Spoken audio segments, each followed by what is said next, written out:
É. Dona Francisca, hoje aqui a gente agradece pela senhora abrir as portas da sua casa, para a gente, né, estar aqui com a senhora, porque você é uma convidada muito especial. Obrigada. No nosso vídeo. Porque assim, a gente tem muito apreço pela história da senhora, a gente quer conhecer, primeiramente, quantos anos a senhora tem? Eu tô mais de 100 já. Mais de 100? Tô com 105. 105? Eu vou fazer 106 dia 22 de dezembro. Meu Deus, imagine, 106 anos. 106 anos é uma... Como é que a gente pode descrever? É um século de vida. Pouquíssimas pessoas chegam a minha bisavó, a minha bisa, Leonor, ela viveu até os 100 também, até os 100. Então eu tenho a senhora como minha bisa, como se fosse a minha bisa. A senhora. Eu conheci, eu sou descendente da migração de 1890. Nossa. Eu sei, eu não conheci minha avó. A avó Bibiana não conheci. Mas eu conheci minha bisavó da parte da minha mãe. Você de certo sabe tudo essa história dessa vida dessa gente e por que eles estão aqui e nós também. É uma história de muita luta, né? Muita luta, né? Eu acho que teve bastante também dificuldades ao longo do caminho, porque antigamente não tinha tantos recursos, né? Antigamente era tudo difícil, né? Agora tudo é fácil. Sim. E qual que foi a profissão da senhora? A minha profissão era roceira. Eu era roceira, pois esse povo veio para trabalhar. E quando a avó Bibiana chegou aqui no Brasil, ela ganhou papai. E daí eu sou primeira geração. Não, a mamãe e o papai eram primeira geração da migração. E eu já sou segunda. Já a segunda, né? Porque meu pai nasceu aqui. Agora a mamãe também nasceu aqui. E eu me criei na roça, trabalhando. Ajudando, né? Para isso que todo esse povo veio para cá. Para isso, né? Por causa do comunismo lá da Europa, eles sofriam muito lá. Era muito sofrimento lá, né? Nossa, a vovó contava e chorava porque a minha avó, que era da parte da mamãe, ela era de um lugar e a avó que é do parte do pai era de outro lugar. Você sabe, eu não sei a história do Polônia, eu não estudei. Eu estudei apenas para aprender a ler e escrever, mas a história eu não estudei. Não estudei nem a gramática da Polônia, nem nada lá da polonesa. Mas eu sei ler e sei escrever. Só que agora tomei um cegueta, não estou não podendo ler, sabe? Eu me criei na roça, trabalhando na roça. Isso. Fazendo farinha de mandioca, arrancando mandioca e bem nesse tempo de inverno, de frio, que era o pior serviço, era fazer farinha de mandioca. Eu com meu pai todo dia tinha que levantar cedo e ir lá pro campo tirar a mandioca e 3 carradas cheias de mandioca. Nossa. Todo dia. Todo dia? Todo dia. E daí nós chegava lá, papai ia arrancando as mandiocas e jogando, e eu desfiando e pondo na carroça. Eu tinha 14 anos, nem tinha idade ainda para fazer tudo isso. Bem novinha, né? E daí ele levava a primeira carrada e eu ficava lá arrancando. Mas a força era pouca, eu não conseguia arrancar tudo assim, bastante ligeiro, que nem papai.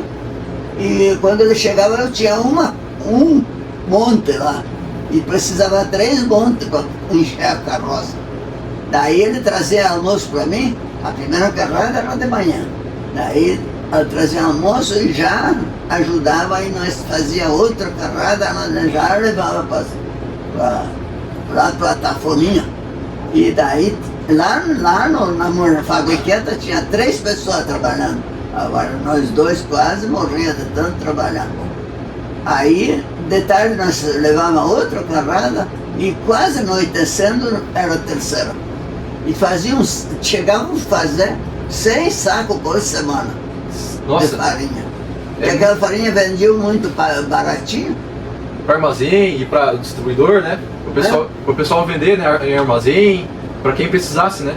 A farinha. Faziam a farinha lá na fabriqueta, tinham que ralar e preparar, e aquilo não tinha que ser feito no inverno, porque no verão ele azedava muito ligeiro.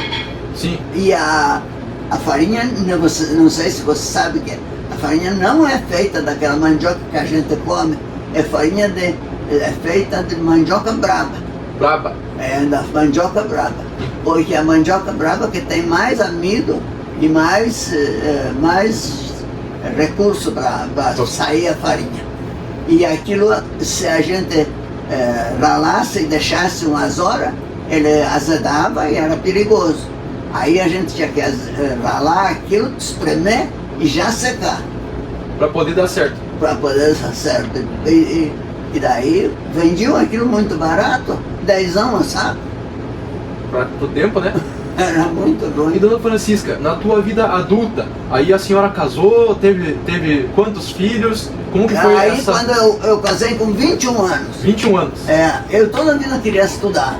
Queria estudar, mas meus pais não tinham recurso, não. Lá não tinha escola.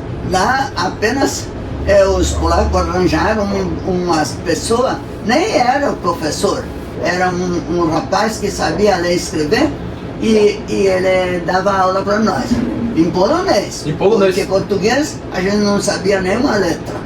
Aí, quando chegou um tempo, papai era sempre curioso, porque eu não sei se você sabe a história assim que você está mais já pesquisando tudo.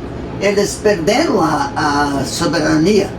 A Polônia perdeu a soberania e ficou dividida em 3 partes. A única coisa que eu sei que papai contava e que vovô deixou para herança, sabe? Porque todas as pessoas que pegavam aquela parte da Polônia, então eram 3. Rússia pegou um pedaço, a Alemanha pegou outro pedaço, que na época nem era Alemanha ainda, era Prússia. Prússia. E a Áustria pegou outro pedaço. Em 3 partes eles dividiram. As pessoas que pegaram a sorte de ficar na Alemanha e na Áustria eram mais felizes. Mas os que ficaram na Rússia só sofriam. Por conta do comunismo, né? Pois é, mas o comunismo estava em toda geral, parte. Agora os filhos de polonês da parte da Rússia era proibido ir para a escola. Não podiam estudar.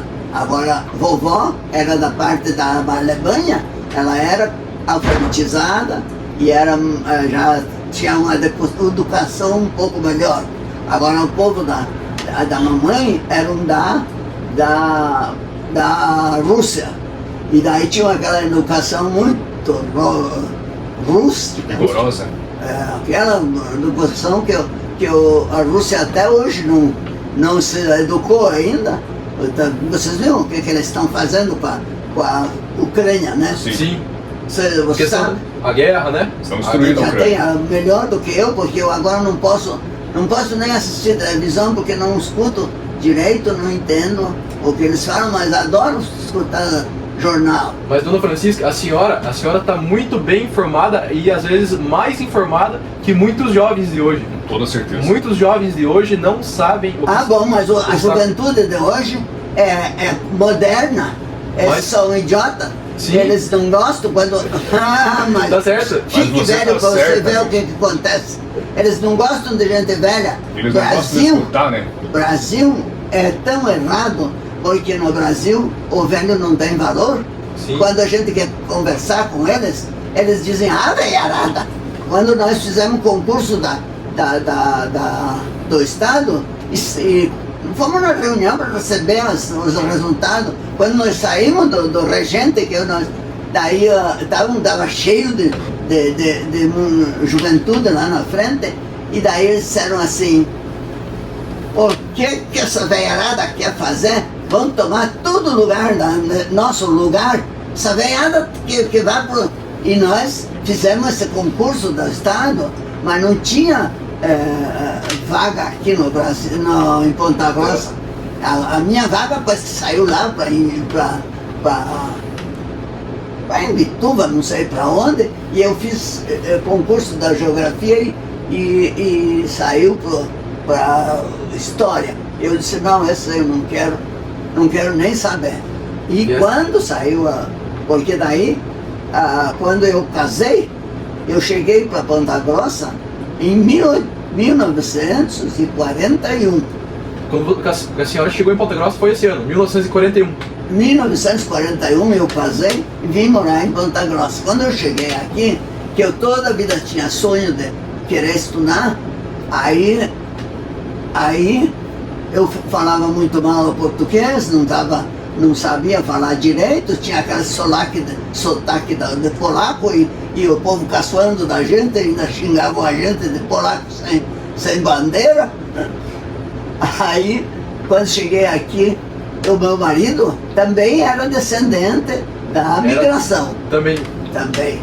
E daí, você sabe que a minha avó, ela era a minha e tua e de todos nós, que a avó Bibiana, era o segundo casamento já dela, que ela estava grávida do meu pai.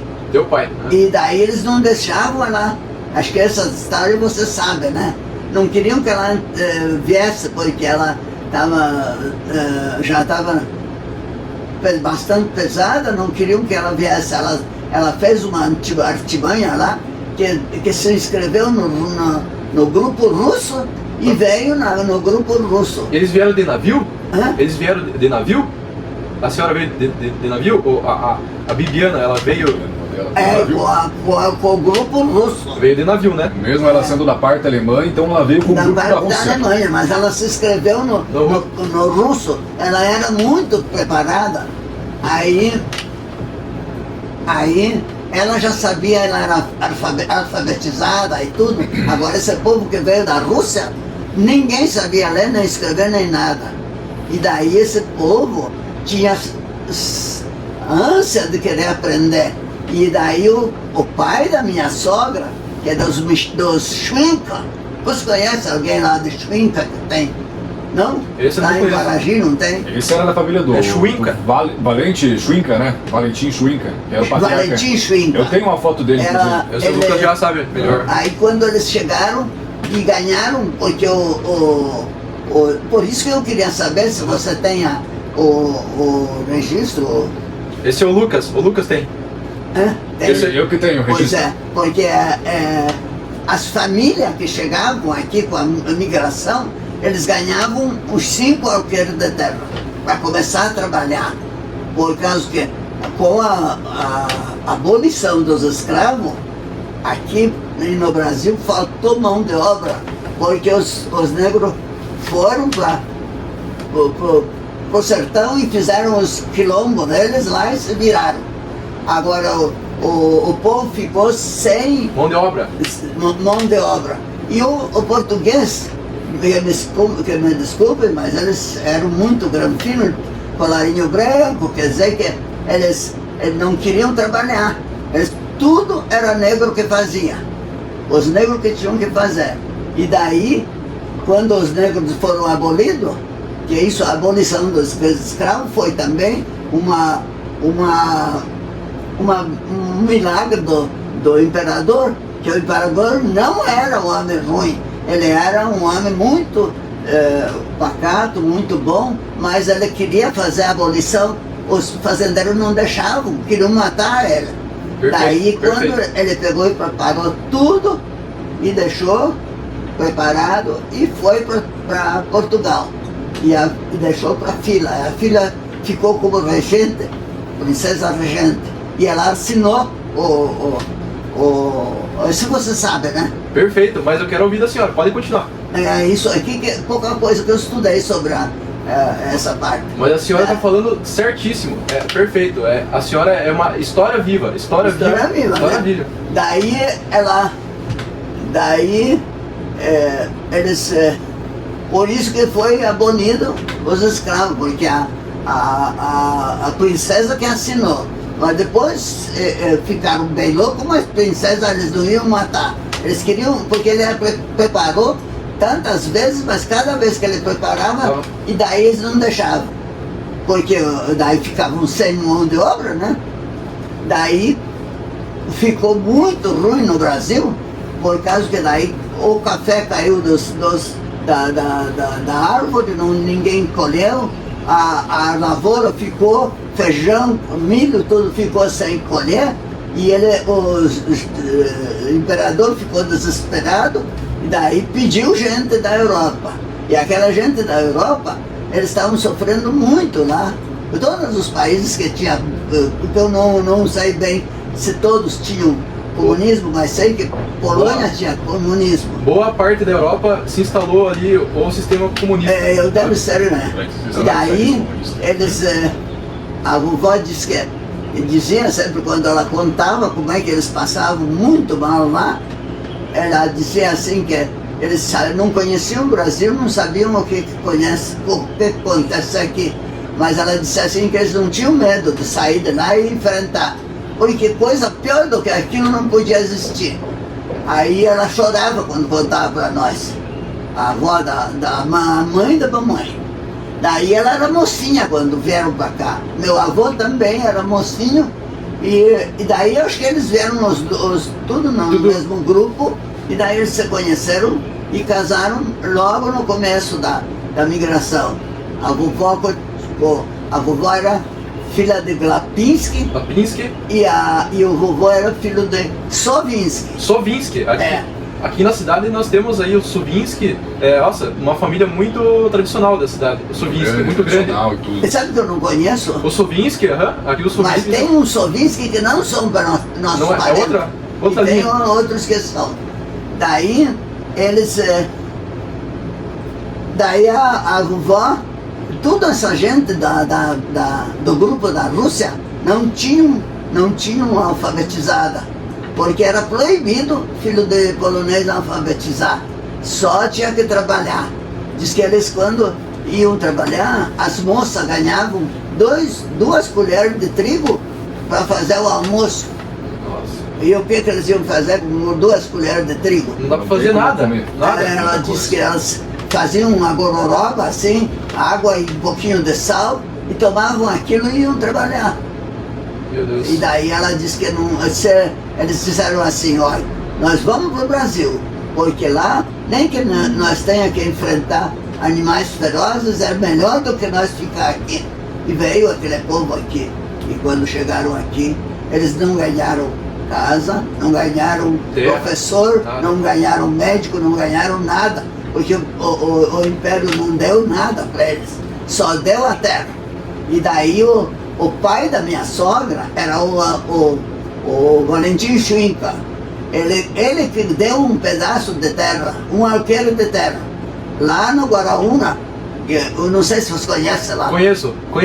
Conhece lá a igrejinha e o cemitério lá? Conheço. Aquele terreno foi o pai da minha sogra que deu. Porque ele disse que 4 alqueires para ele chegavam. Ele ganhou 5, mas eles tinham que ter certidão de casamento para poder ganhar dos 5 alqueires de terra. Porque eles, só as famílias que ganhavam. Quem queria solteiro não ganhava. Não tinha direito. Só as famílias. E daí eles começaram a se organizar, mas sabe como é que é? Chegar começar do nada, daí eles sofreram bastante. Mas quando eles sofriam muito, eles não queriam contar para ninguém, porque tinham medo que mandassem eles de volta para lá. E eles não queriam voltar para a Europa. E daí, papai, quando nasceu, ele sempre contava para nós que na casa dele ele chovia mais lá dentro do que lá fora. Mas como? Vocês não arrumavam, eles não arrumavam um telhado? Diz, não tinha telhado. A casa era de capim e quando chovia bastante, encharcava aquele capim e lá dentro ainda estava pingando, lá fora já tinha sol. Imagine, e eu queria saber se você sabe como é que a vovó vinha, com quantos filhos ela veio, porque ela era viúva, tinha 2 filhos. tinha o tio André, eu conheci, você deve conhecer os Daniels. Você conhece? Conhece Conheço algum os Daniels. Daniels? Conheço, tem alguns descendentes deles vivos aqui em Ponta Grossa e também no município de Imbituba, se não me engano. E você se acertou lá com aquele povo? Eu não tenho muito contato com eles, mas conversei brevemente e tudo, mas eles não têm muitas informações assim. Quem mais passou informação para mim foi a senhora mesmo. Mas eu sei tudo que meu pai me contava. Porque você sabe que eu era sexta filha. Sexta filha? Sexta. Papai casou com 17 anos e a mamãe 14. Imagine 2 crianças. Nossa, muito novo. 2 crianças. Daí papai me contava. E eu, sabe como é? A família sempre tem um filho que se dá mais com o pai, outro que se dá mais com a mãe. E eu era assim, o xodó do papai. Papai me contava tudo. Depois, quando eu aprendi a costurar, e costurava, ele sentava perto de mim, perto da máquina, e ficava me contando as coisas. Os outros não tinham paciência de escutar, mas eu tinha. Ele me contava tudo. Contava as coisas do tempo de criança e tudo. E eles, você sabe que eu não sei que guerras que eles enfrentaram lá, que eles perderam a soberania. Esse povo lá da Europa, toda a vida esteve em guerra, por não ver? Agora nem precisa guerra lá. A Ucrânia está em guerra. Esse inferno que tem lá parece uma tentação. Concordo. Daí ele diz que aí na guerra eles ai, como é que eu quis falar? Do teu pai, a senhora conversava muito com o teu pai. Então ele me contava como é que eles passavam a situação, tudo. E os mais velhos, sabe como é? A juventude não gosta de estudar quem fala. Os velhos falam, eles ficam bravos. Mas não pode ser assim, não pode ser. Os mais velhos queriam ir passear no sábado, no domingo e tudo, mas eu acompanhava papai. Papai me contando e tudo, eu tinha paciência. Por isso que eu acho que sei mais do que os outros. E agora você veja, eu já estou sozinha. Não tenho nenhum irmão, não tenho nenhum cunhado, não tenho pai, não tenho mãe, não tenho sogra, não tenho ninguém. Mas tem a gente. Eu tenho minhas filhas, eu tenho 3 filhas. Você tem 3 filhas? 3 filhas. Hã? Como que é o nome das tuas filhas? Aí eu tenho a primeira é Elizabeth, a segunda é Vera Consuelo e a terceira é Beatriz. Beatriz. A Elizabeth casou com um curitibano, o Ariel Taborda Ribas, né? Taborda e Ribas pro meio, sabe? Uhum. E daí a segunda, que você deve conhecer, é a Vera Consuelo, que é casada com o Miculis lá do restaurante. Perfeito. Uhum. Meus netos e o meu genro estão tudo com o restaurante. E daí a Beatriz casou com um bancário, e o bancário, muito sabido, quando chegou lá umas tantas, ele pediu a conta. Ai. Que tal? Que tal? Pediu a conta. Mas daí ela morava aqui na cidade também? Tenho 2 morando aqui, a Curitibana mora lá em Curitiba. A Elizabeth mora em Curitiba. Mora em Curitiba. Mas eu fiz as minhas filhas estudar. Graças a Deus, tive umas filhas maravilhosas. E você sabe que sempre me obedeceram. E eu consegui fazer elas estudar. Quando a minha filha já está na faculdade, eu fiz vestibular.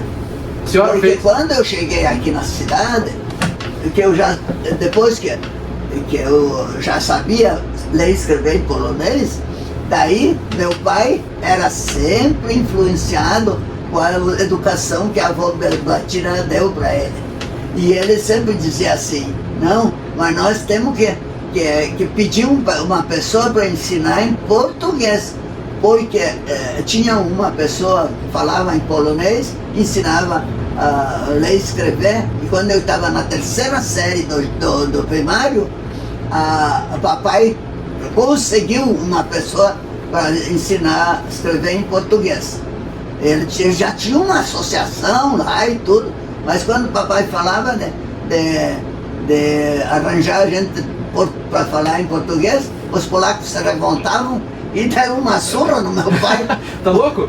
Diz, você já está unido com esse povo que não quer ajudar nós, e surraram o papai. O papai chegou todo machucado, mamãe disse, o que você fez, meu Deus do céu? Aí ele disse, mas eu apanhei porque eu queria conseguir um professor. Mas ele lidou tanto que conseguiu. Daí nós começamos a aprender em português, eu tinha 13 anos, 12 anos. Daí, não tinha 13 ainda, acho que eu tinha 11, 12. Daí, sabe como é que nós começamos a aprender? A velha ortografia. Aquilo difícil que é uma praga, aqueles PH, aquelas coisas aradas de escrever. Nossa senhora, eu tinha ódio da escrita. Aí, terminei terceira série e, olha, não podia vir num colégio para eles pagarem, porque eu não queria sacrificar meus pais, eles sabiam que eles tinham que lutar para ganhar os troquinhos. Aí, quando eu casei e vim aqui para Ponta Grossa, que eu comecei a ver, opa, tem escola pública, tem faculdade pública, tem tudo público, e eu, o que estou fazendo que não, toda a vida pensando naquilo. Quando foi um dia, eu já tinha as 3 filhas. A pequena, a Beatriz, tinha 5 anos, porque eu estava esperando ela fazer 5 anos, quando eu pus no jardim e fui procurar uma pessoa para me ensinar, para me preparar para fazer vestibular no Regente Feijó. No Regente? Porque a gente fazia aquele exame de admissão, então eu tinha que me preparar, porque eu não sabia, eu tinha aquele sotaque de polaco lá. Até se acostumar, né? Até se acostumar. E aquilo atrapalhava tudo, e eu consegui, Dona Herminda Frare, ela tinha uma escolinha que preparava a piazada para o vestibular.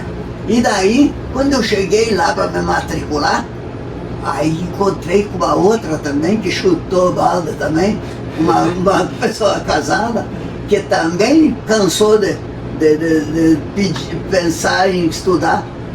Era Dona Irene,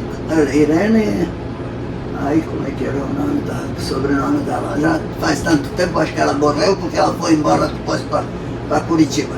E daí, a Dona Hermida tinha aquela palmatória desse tamanho, assim. Era do tempo da palmatória, então a senhora chegou a... Palmatória, eu levei muito, meu Deus. Muita pancada, porque eu não conseguia decorar a tabuada.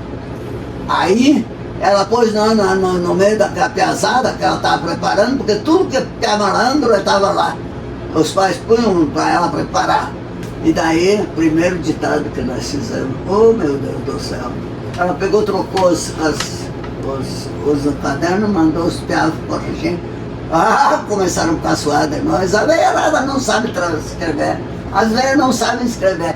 E daí, eu era humilde demais, eu vinha lá da roça, não tinha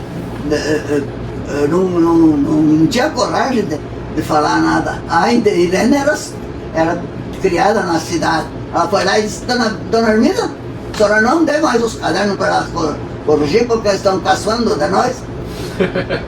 Aí começamos. Aí foi difícil, porque... A senhora concluiu no Regente daí? A senhora... daí depois, quando eu fui pro Regente, que eu comecei a estudar mesmo, e a Dona Hermida já preparou, eu tinha facilidade em matemática, foi uma sorte. Daí passei, que é uma beleza lá no Regente. Já, eu até não sei onde é que tá aí numa gaveta. Depois, quando eu concluí o estudo, o primeiro grau lá no Regente, eu ganhei a medalha de honra ao mérito.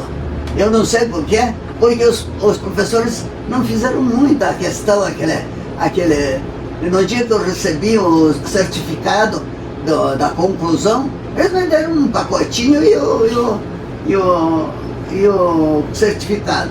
Eu não sabia o que era aquilo, eles nem me contaram, nem nada. Quer dizer que os professores também não fizeram muita questão de dar a medalha pra gente. E daí, quando eu cheguei em casa, larguei aquilo lá, no outro dia cedo, as meninas pegaram e disseram, mãe, a senhora ganhou uma medalha. E eu disse, mas veja lá, e a medalha não era minha, era de uma outra pessoa, era de uma moça, era eu e mais uma moça que ganhamos a medalha. Mas eles fizeram tão pouco caso, você veja, em vez de animar a gente, Claro. que trocaram as Mas medalhas. pra quê?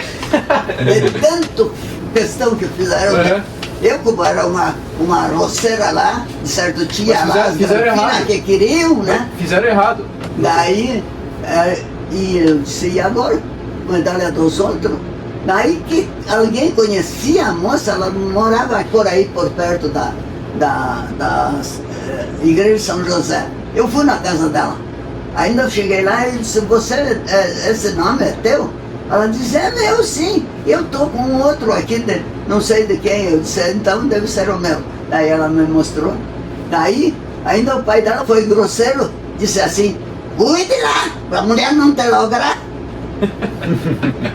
Eles pensaram que com aquela medalha ia receber algum dinheiro, alguma coisa. E daí, depois que eu comecei a ver, era uma medalha de honra ao mérito, mas eles fizeram tanta questão que trocaram até. Mas não pode, Dona Francisca. Hã? Dona Francisca, qual é o segredo? Qual é o segredo para se viver tanto como a senhora, ser tão longevo, ter tanta longevidade? Você tem algo assim que a senhora faz? Porque 105 anos não é para qualquer um. A senhora tem uma dica para os jovens que querem viver bastante, que querem ser igual a senhora? Pois é, mas se você veja, eu fui uma criatura bem criada, porque papai era educado, mamãe, coitada, ela era mais severa, agora papai não.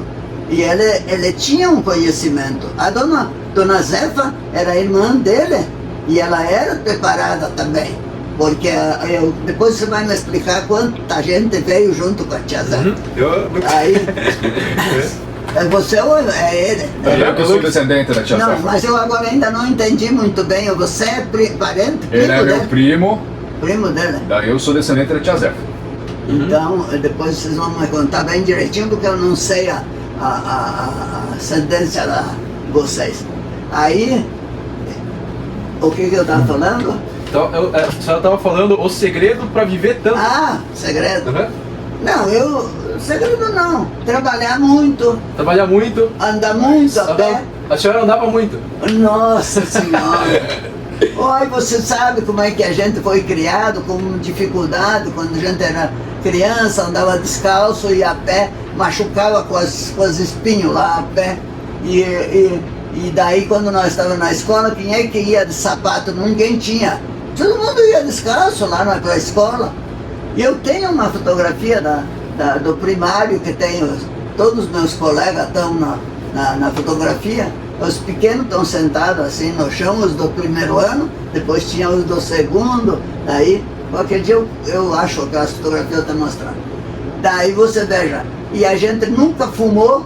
Nunca fumou. Lá nunca... em casa ninguém bebeu, porque Ninguém bebeu? Não sei se você sabe a história dos nossos avós lá, a vovó Bibiana e o vô Alberto, eles eram acostumados a beber. Ah, era isso que eu queria falar. Na guerra eles se viciam em bebida, Sim. porque esse povo sofre muito na guerra, e daí eles bebem para ver se esquece um pouquinho. Eu conheci muita gente aqui depois da Segunda Guerra, porque eu casei no tempo da guerra, no tempo da guerra da Segunda Guerra Mundial.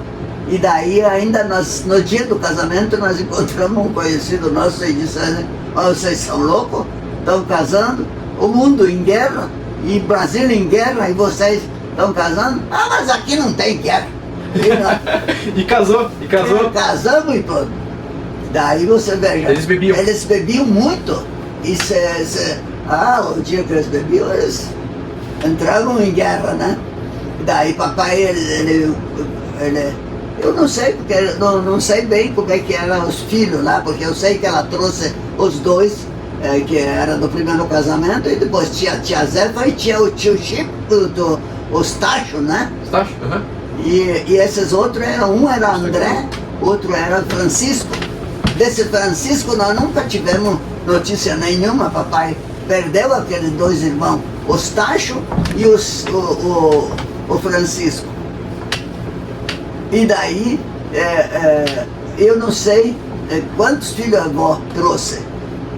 Você está perguntando quantos filhos a avó Bibiana trouxe? Isso? A Quantos? pergunta é quantos filhos a avó Bibiana trouxe? A avó Bibiana trouxe os seguintes filhos, dona Francisca. Trouxe o tio André Benievich, o Francesc Benievich, ele foi para o Canadá. Lembra da história que teve um filho da avó Bibiana? Vocês conseguiram alguma coisa? Sim. Ele foi para o Canadá e acredita que depois ele voltou para a Polônia e lá na Polônia ele morreu em meio à guerra. Ele voltou pra Polônia. Ah, voltou? Voltou. Ele morreu na Durante Polônia. a Segunda Guerra. Durante a guerra dele. Ah, durante a guerra que Durante ele a guerra. morreu. Porque papai, ele perdeu depois o Tacho, papai contava que o Tacho se juntou com os tropeiros que traziam tropas do sul para São Paulo. O gado, né? Gado e tudo mais. E depois, será que você achou alguma coisa sobre o... Do Estácio, dona Francisca, nunca mais encontrei. Você acredita nisso? Não achou nada? Não achei nada. E você passou que Mas sabe como é? Eu já mandei uma notícia para você. O papai me contou que ele se revoltou e trocou o nome. Você imagina como é que era, fácil de... Dou para João Borges de Almeida, né? Ele trocou o nome. Depois ele disse que um dia ele fugiu de casa. Ele fugiu de casa e veio aqui para Ponta Grossa e ficou por aí, malandro. Daí o vô Alberto encontrou ele e chamou o Estácio, quero conversar com você, Estácio. Ele pulou cerca lá e fugiu, não quis nem falar com o vovô. Sabe por quê? Porque eles bebiam muito e se surravam. E quando numa daquelas, ele desesperou-se e fugiu. E daí ele era companheiro dos tropeiros que traziam essas tropas de gado. Traziam até porco pela estrada tocando para cá. Daí ele se perdeu. Papai perdeu quando meu irmão, primeiro filho do papai nasceu, ele apareceu e batizou meu irmão e foi e não voltou mais. De certo morreu aí nessas estradas de tropas. Provavelmente em São Paulo. Papai não sabia nada. E também papai não sabia nada do Francisco. Eu não sabia nem o nome. Agora que me contaram Francisco, que filho vocês que foi para o Canadá. Até eu tenho uma sobrinha que mora lá no Canadá. Um dia eu disse para ela, você sonde lá para ver se tem dinheiro já. Aí ela disse que não encontrou. Daí, agora que você que encontrou, né? Encontrei. Então tá. Era Francisco o nome dele. O nome dele era Francisco, acho que é por isso que eu também sou Francisco. Os poloneses gostam de botar esse nome nas crianças, né? Francisco. E Francisco é um nome muito lindo. É um nome muito bonito, realmente. É um nome bonito. Bonito? Bonito. É muito antigo. E os olhos da senhora também são muito lindos. Os olhos da senhora são claros, né? Azuis, Cabelo loiro, muito pouco no cabelo, e diz que a vovó era loira, e baixinha e loira. Papai me contava. Apaixonou. Não tinha nem fotografia, porque naquele tempo tudo era difícil, né? Sim. E papai me contava que a vovó era baixinha e era loira. E eu tenho uma sobrinha que papai dizia, é cara da Zilda. E não sei se você sabe que aquele meu irmão, o mais velho, que era o Tacho, que o Tacho batizou, ele morreu, a mulher, morreu ele tinha 8 filhos, ficou uma filha. Sim, mas você conheceu o Alberto, conheceu o Lico? Não, eles não eram meus contemporâneos, dona Francisca. Eles morreram muito antes de eu nascer. O Lico era nosso compadre. O Lico era danado, ele também acho que fugiu de casa e ficou aí na cidade, ele era conhecido para o mundo inteiro aí. E ele chegou a ser até, como é aquela associação dos homens do trabalho, não era? Ele era presidente dos homens do trabalho. O meu avô sempre conta uma história que ele arranjou um título de sócio para ele. Maçom. Ele entrou na maçonaria. Era maçom. O Lico foi maçom. Essa parte eu não sabia, dona Francisca. O Lico era impossível. Ele era advogado, era... O filho dele era. O filho dele era. O Emerson Bodicasco. Ele ficou aí na cidade, ele trabalhou em tudo, ele aprendeu tudo, o jeito de vida aí. E depois ele tinha, a esposa dele era a Yolanda, e ele tinha um boteco, um boteco de pinga. Mas ele parece que não bebia. Ele pode ser que bebia, mas ela gostava muito de jogar. De jogar. Ah, na nossa família, cuidado. A mãe, o papai contava. Carta? Carta também? É coisa de pôquer, não sei que diabo lá. Aham. Cuidado, porque tem tendência de cair no jogo. A hora que a senhora quiser conversar com a gente, é só chamar que a gente vem. Não precisa chamar, vocês podem vir sem eu chamar. A gente pode vir? Pode. Ah, então Mas fica me massa. avisa. Tudo que a gente